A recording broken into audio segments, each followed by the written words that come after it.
Estava falando do Freud, que faz intervenção na cultura. Então,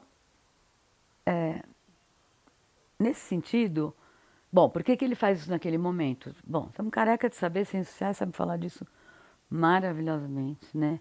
Já estudaram isso muitíssimo, né? Na época da industrialização, da urbanização, as mulheres indo para o mercado de trabalho, as mulheres piraram, porque quem estava vivendo o maior grau de desestabilização por uma mudança da experiência do fora do sujeito eram as mulheres. Então foi por ela que ele ouviu primeiro, por elas que ele ouviu primeiro os sintomas. Eu falei, isso aí não é pouca porcaria, né? Isso é sintoma de alguma coisa que está acontecendo e que eu estou vendo por toda parte ainda. Enfim, então o que seria esse dispositivo da psicanálise através do tempo? Então é tal e qual, né? O que é esse ritual? Tem que ser repetido tal e qual? Bom, aí nós temos que falar da mudança dessa subjetividade própria do capitalismo industrial para a subjetividade do capital financeiro, neoliberal, né? E aí, vou tentar ser breve, tem uma coisa muito importante que são as vanguardas do final do século XIX para o XX, as vanguardas culturais, junto com a invenção da psicanálise e de algumas obras filosóficas muito importantes, também literárias, né? Que estão ativando, reintroduzindo essa experiência, uma palavra a partir dela, o gesto a partir dela, nas artes, na cultura em geral, né? Mas como um movimento de uma certa elite intelectual cultural. Isso vai indo, no pós-guerra, isso vira um movimento generalizado de toda uma geração, culminando nos movimentos dos anos 60, né? E aí não era mais uma proposta das vanguardas culturais, das elites culturais e intelectuais e tal, mas era uma proposta, era uma experimentação de um novo modo de viver, onde isso realmente se buscava a ativação disso, né? E se vivia uma grande experimentação do cotidiano, das formas de existência, né? Isso na cultura também criou obras impressionantes, né?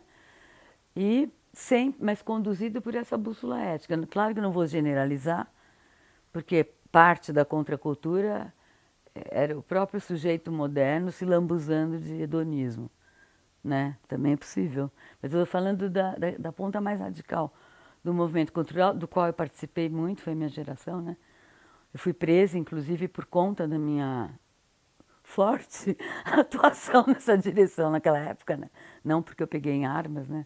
Bom, então, isso foi tão violento quanto pegar em armas, porque isso significava destruir a noivinha de A a Z, sendo que a gente nasceu para ser noivinha, né? Por exemplo, né?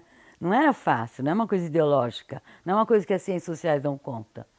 Isso se passa num processo de subjetivação violentíssimo, né? Bom, essa mudança que se opera ali, até o início, até a primeira metade dos anos 70, né? Vem vindo os anos 50, pós-guerra, 60 história, fim de 60, até a primeira metade dos anos 70, né? É essa subjetividade que se transforma na nova subjetividade capitalista.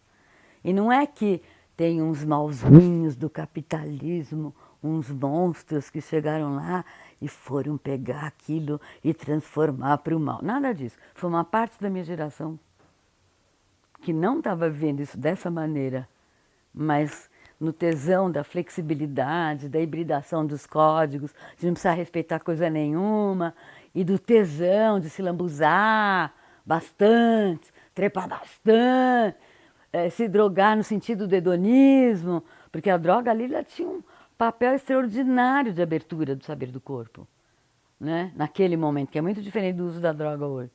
Mas também a droga podia ser usada, que legal, trepar todo mundo, isso aqui. Bom, então, esse pedaço é que criou o novo, a saída para o capitalismo, daquela crise que o capitalismo industrial estava vivendo na época desses movimentos e que o capitalismo financeiro já vinha vindo, já mais desde os anos 30, sei lá, e muito importante, Primeira e Segunda Guerra, não sei o quê, nem sei, isso a ciência sabe muito melhor do que eu, mas enfim, na segunda metade dos anos 70 é que começa a se dar esse fenômeno da globalização. Então eu estava falando que a subjetividade própria, apropriada, que vem junto, que se constitui junto, não tem ovo e galinha, com esse novo regime capitalista, né, que requer uma grande flexibilidade, fluidez, etc., que está nas antípodas da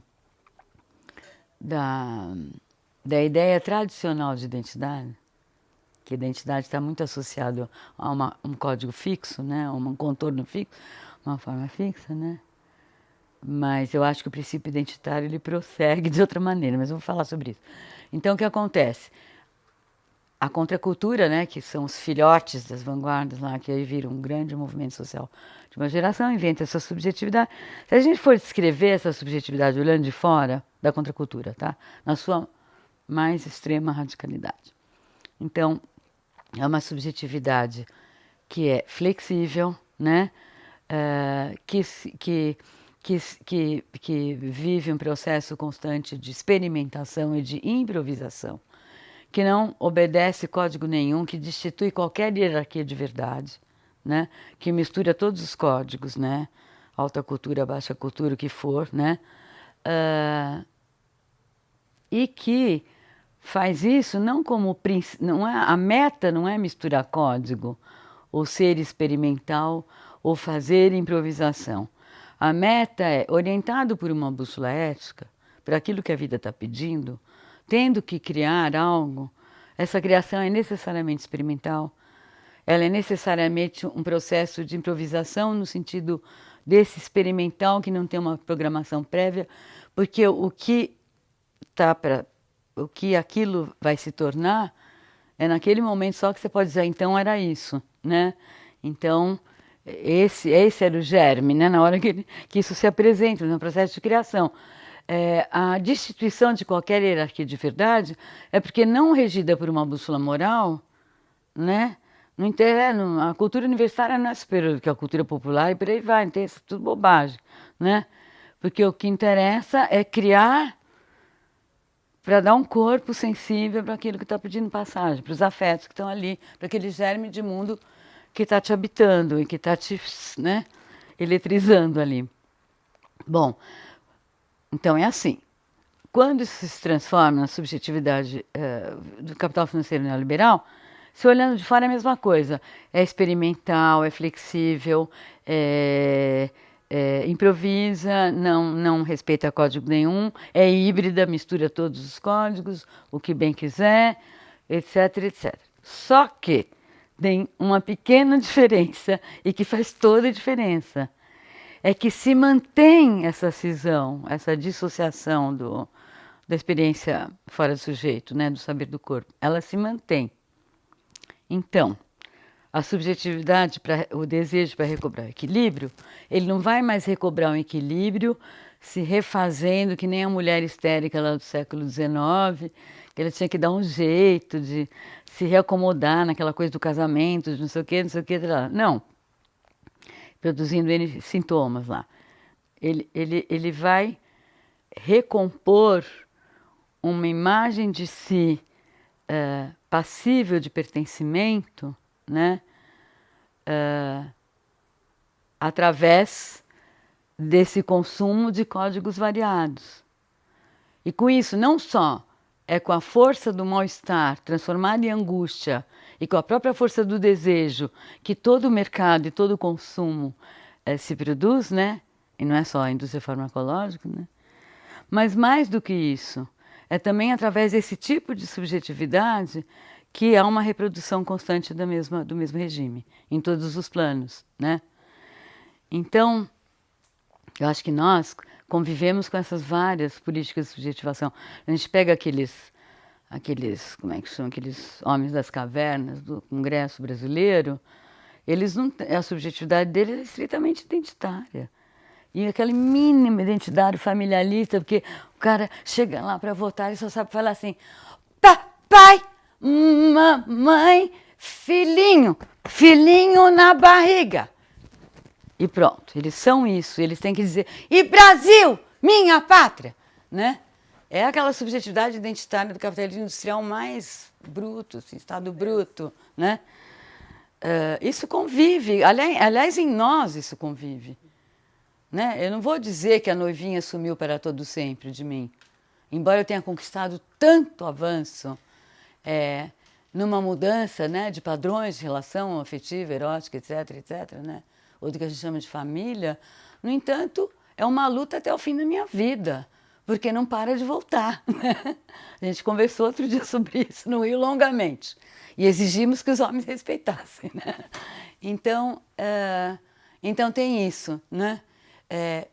No fundo, você pode dizer que, apesar de não ter uma identidade fixa, o princípio identitário, que tem a ver com a redução ao sujeito, que você está recompondo uma identidade, nem que dure 2 minutos.